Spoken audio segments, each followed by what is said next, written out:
This is a bronze of a samurai, and it actually dates a little later than the Meiji period. It's probably the Taisho period of the 1920s, but it gives another example of the really just tremendous works in bronze that the Japanese did.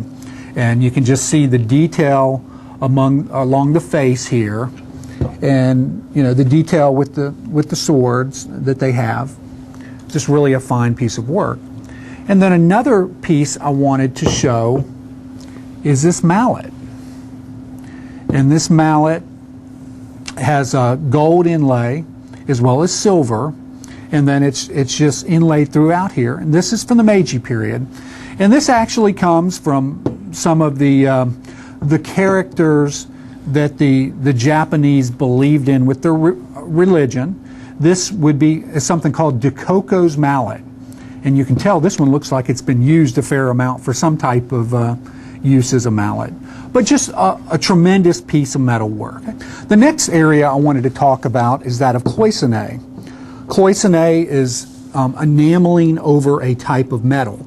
And it falls in the same area where the people that were strong metal workers were able to do this type of work. And the Japanese did some fine cloisonne. Cloisonne, it was something that would have been borrowed from the Chinese. The Chinese work of cloisonne back into probably 13th, 12th century, something like that. And the Japanese borrowed that skill and they actually improved upon it. The Japanese also, in addition to working with enamel over metal, they also worked over porcelain some. And of course, as you can imagine, that's very fragile.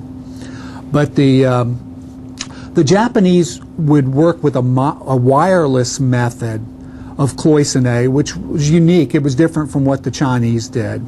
And they would also work with the foil method. I'm going to show each type of cloisonne to you to just give you an example of the different types that the Japanese produced during that period of time.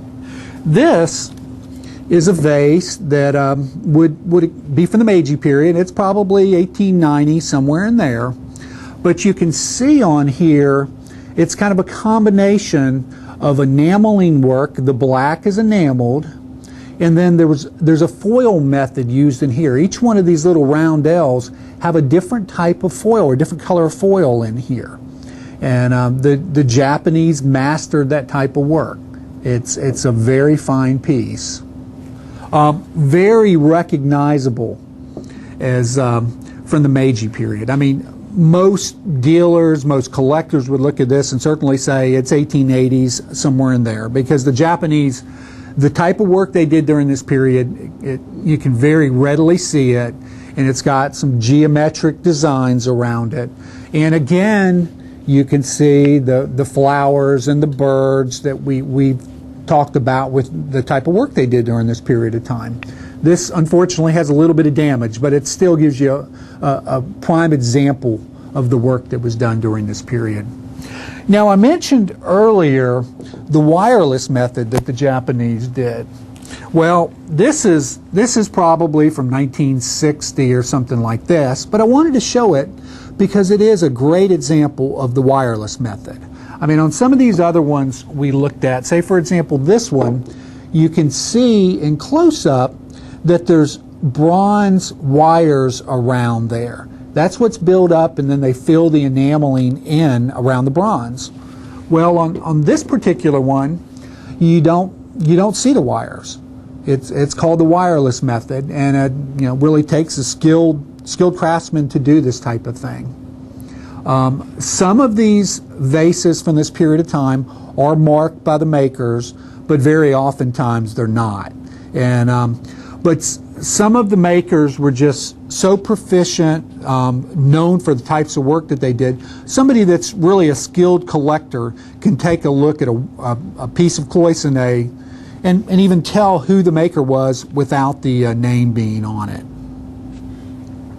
So that's all oh, and by the way, there was one other platter here I wanted to mention. It's cloisonne as well.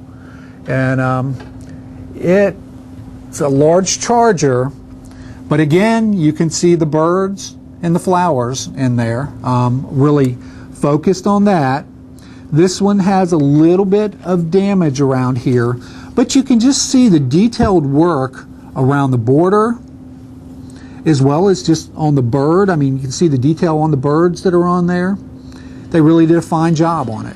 I've been talking to you about the Meiji period, focusing in on metalwork and cloisonné from that period of time, as well as I gave you a brief history of the Meiji period, which again was 1868 to 1912. And we appreciate you coming to visit us at ecountrylifestyle.com. We're going to be doing another video shortly where we talk about the Meiji period and some other types of arts from that period of time. So come see us. Again, I'm Dean Kelly, and I thank you for coming to see us.